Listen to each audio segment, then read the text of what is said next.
আপনি কি জানেন মোটরসাইকেল কত সালে আবিষ্কৃত হয়েছিল?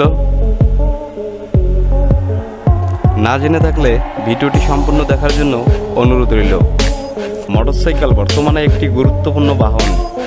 পথে দ্রুত সময়ে গন্তব্য স্থানে পৌঁছে দেওয়ার এর কোনো বিকল্প নেই। তবে তরুণদের সবচেয়ে প্রিয় এই বাহনটি। তাই তো বিভিন্ন সময়ে বিভিন্ন মডেলে তৈরি করা হয় মোটরসাইকেল। তবে তাহলে কে এই মোটরসাইকেল আবিষ্কার করেছিলেন? আজকে আমরা জানতে চলেছি এই ভিডিওর মাঝে যে এই মোটরসাইকেল কে তৈরি করেছিলেন সেসব বিষয়ে জানতে আজকের ভিডিওটি। 18 শতকের শেষের দিকে 2 চাকার পেট্রোল চালিত একটি যন্ত্র সবাইকে অবাক করে চলতে থাকে পথে ঘাটে। গতিতে ছিল দ্রুত আর আয়তনে ছিল ছোট। ছোট হওয়ার এর জনপ্রিয়তা ছড়িয়ে পড়তে থাকে সব জায়গায়, জয় করতে থাকে বিশ্বের সব সড়ক এবং মহাসড়ক। 1894 সালে অপমুলার নামের প্রথম পেট্রোল চালিত বাণিজ্যিক মোটরসাইকেল বাজারে আসে। প্রকৌশলী অপমুলারের নেতৃত্বে বাষ্পবিজ্ঞানী হেনরি আর হাইড্রোব্যান্ড জার্মানির মিউনিকে উদ্ভাবন হয় পেট্রোল চালিত মোটরসাইকেল।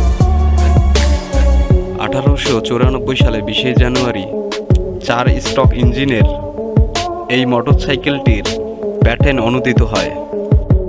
অনুমোদিত প্যাটেন্টের ওজন ছিল মাত্র 50 কেজি।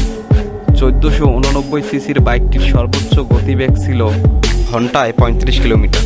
বাণিজ্যিক মোটরসাইকেলের উদ্বোধনের আরও 1885 সালে জার্মানির বিজ্ঞানী গতেলেব ডাইমারেরও ভিলহেম এবার ইন্টারনাল কম্বাস্টন ইঞ্জিনের বা তাপীয় ইঞ্জিনের মোটরবাইক উদ্বোধন করেন। তবে শুধুমাত্র ছিল একটি নমুনা। আবিষ্কারের এরই মধ্যে তা থাকে সীমাবদ্ধতা। হাইডেব্র্যান্ড অ্যান্ড উলফমুলার এর আবিষ্কৃত মোটরসাইকেল 1919 সালে বদ্ধ হওয়ার আগ পর্যন্ত সারা বিশ্বে প্রায় 2000-এর মতো বিক্রি হয়। বিশ্বের প্রথম সময়ের মোটরসাইকেল প্রস্তুতকারী কোম্পানিগুলো টুরিনফো, রয়্যাল এনফিনিক্স, নর্টন, বার্মিংহাম। উল্লেখ্য, এশিয়া মহাদেশের hero Honda, Kawasaki, Suzuki, Yamaha,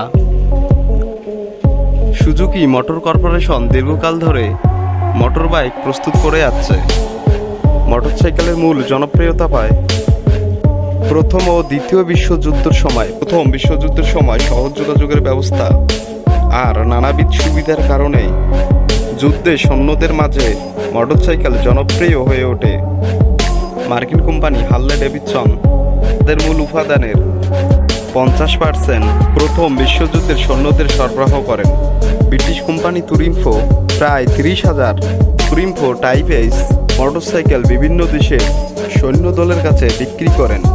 দ্বিতীয় বিশ্বযুদ্ধের পরেই হার্লে ডেভিডসন বিশ্বের 1 নম্বর মোটরসাইকেল প্রস্তুতকারক হয়ে ওঠেন এবং সাধারণ মানুষের ক্রয় সীমার মধ্যে মোটরবাইক প্রস্তুত করা শুরু করেন। এভাবেই ছড়িয়ে পড়ল সারা বিশ্বে। ভিডিওটি যদি একটুকু ভালো লেগে থাকে তাহলে অবশ্যই একটি লাইক করুন। এরকম নিত্য নতুন ভিডিও পেতে আমাদের চ্যানেলের পাশেই থাকুন। ধন্যবাদ।